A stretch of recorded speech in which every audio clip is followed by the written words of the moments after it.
momento, nós voltamos a falar da dona Pituca. Quem é a dona Pituca? A dona Pituca foi encontrada enterrada no quintal de casa. O filho é o principal suspeito de matar a mãe com requintes de crueldade. Ele continua preso, viu? Continua preso. O detalhe, gente, é que ontem nós dizíamos, e se você não acompanhou, de que além de matar a mãe, enterrá-la, ele teria tirado partes do corpo dela, órgãos, fritado e dado para a avó comer. Depois a avó passou mal. Há uma outra suposição, porque o Instituto Médico Legal fez exames do corpo e não encontrou alguns órgãos, de que possa ter havido tráfico de órgãos. Não se sabe ao certo o que é que ele fez. Não se tem bem explicado os motivos. Só que o fato é que a dona Pituca ter sido enterrada sem os órgãos deixa muitas dúvidas. Tiago Silva. A justiça prorrogou a prisão do principal suspeito de ter matado dona Pituca. O filho dela, João Carlos, está preso há 30 dias.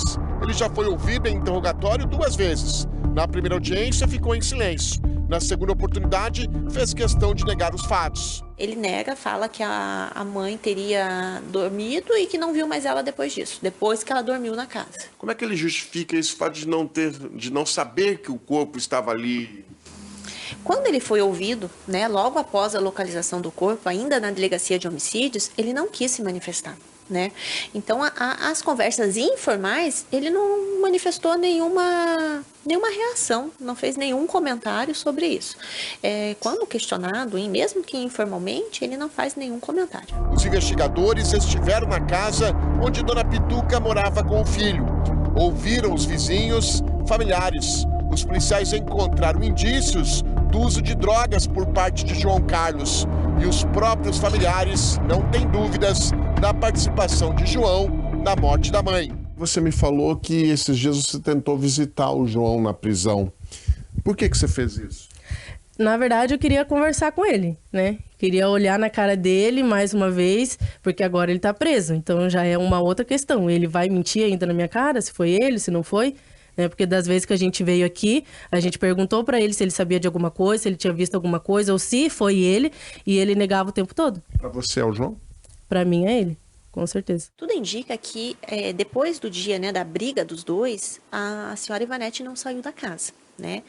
Não tem nenhum indício de que ela tenha viajado, que ela tenha ido para qualquer local depois dessa situação ocorrida no dia 26/7/2024, que foi a data que os dois tiveram uma discussão, que, pelo que foi levantado, por causa de comida dos cachorros. Dona Pituca morava com a mãe, uma idosa de 83 anos. A casa onde os 3 moravam é pequena. Tem 3 cômodos. Uma sala grande junto com a cozinha, um banheiro e um quarto. João ficava na sala.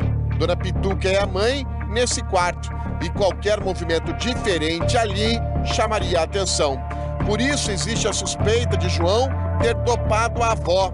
Ele era o responsável por dar os medicamentos à idosa. Há essa suspeita de que possa ter tomado um medicamento a mais ali para ela, que ela não acabou não ouvindo. Porque ela alega, né, que a briga que ela ouviu não era tão agressiva a ponto de resultar numa morte, né? Mas não se sabe o que pode ter acontecido que interferiu nessa percepção dela. Com a avó dormindo, João Carlos, homem forte, dedicado aos exercícios da academia, teria asfixiado dona Pituca até a morte e depois enterrado o corpo no quintal. Possivelmente não tem, né, nenhum osso quebrado, não foi por arma de fogo, né? Então nós estamos trabalhando com essas informações que o legista conseguiu extrair, né, dos restos mortais. Ela pode ter sido morta por esganadura? É possível. É possível.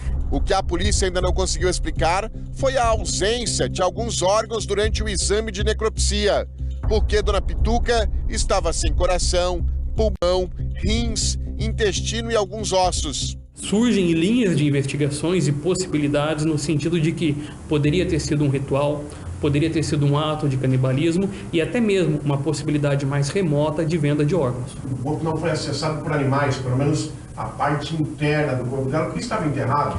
Não se descarta a hipótese de acesso a animais, até porque no imóvel existiam cães. No entanto, existia ali uma certa precisão. Além disso, existem órgãos do corpo humano que a literatura sugere que eles não seriam removidos ou comidos por um animal, por um cachorro, por exemplo, quando você fala dos intestinos. Um episódio antes da prisão reforça a tese de canibalismo. A mãe da dona Pituca passou mal após comer as refeições preparadas por João Carlos. Pelo relato dela, né, que ela falou que o João Carlos estava dando linguiça de porco para ela e que depois disso ela começou a passar mal, né? Tipo, tava dando diarreia nela, vômito, e ela pediu para ele não dar mais.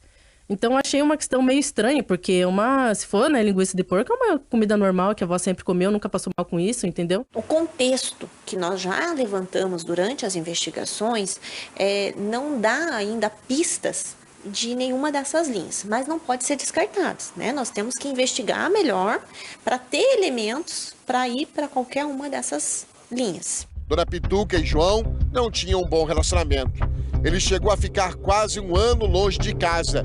Nessa época, Dona Pituca conseguiu na justiça uma medida protetiva contra o filho, mas ela o aceitou de volta. Chegou a ameaçar sua mãe? Já ameaçou, já bateu nela. E ele chegou a ir embora daqui? Já foi, porque ela mandou ele embora, né? Foi nessa época que ela fez a medida protetiva. Mas ele aí venceu a medida protetiva, ela não fez outra e aceitou ele de volta aqui. E é muito triste saber que é um filho dela, entendeu? Poxa, carregou, criou, entendeu? Não tem justificativa pra uma crueldade dessa. Felizmente a gente não sabe quanto que a vida vai acabar, né? Porque se eu soubesse, eu tinha dado um abraço, parece que não foi o suficiente, assim. Tinha dado um abraço, tinha dado um te amo e infelizmente aconteceu tudo e eu não pude falar isso pra ela mais uma vez. Destacando que quem fala é a irmã dele. A própria irmã que tem a convicção de que sim, foi o irmão que fez tremenda maldade. Por quê? Porque ele já tinha um histórico de violência contra a própria mãe. Já imaginaram a que ponto chega o ser humano? Já imaginaram a que ponto se chega? O que é uma pessoa que, se foi ele que fez isso, a confirmar-se, o que é isso? É uma pessoa que tem problemas graves de ordem mental ou é uma pessoa que tem mental mais maldade conjunta? Vocês sabem que, a depender do grau de loucura que uma pessoa tenha, a pena é diferenciada, não vai para uma cadeia comum, vai para aquilo que se chama medidas de segurança, os antigos manicômios. Não significa dizer que, foi considerado tantã, não acontece nada, fica solto. Não é isso que acontece também. Agora, estou para dizer a vocês que algum advogado vai aparecer dizendo que este homem, se negar, né, porque não sei qual vai ser a linha de defesa, se será da negação, mas se não for da negação, a dizer que este homem tem problemas de ordem mental e que não compreendia o que estaria fazendo. Não pensem que isto é absurdo, porque normalmente é isto que a defesa faz com crimes tão horrorosos quanto estes, quando não se consegue qualquer tipo de explicação lógica para tamanha maldade.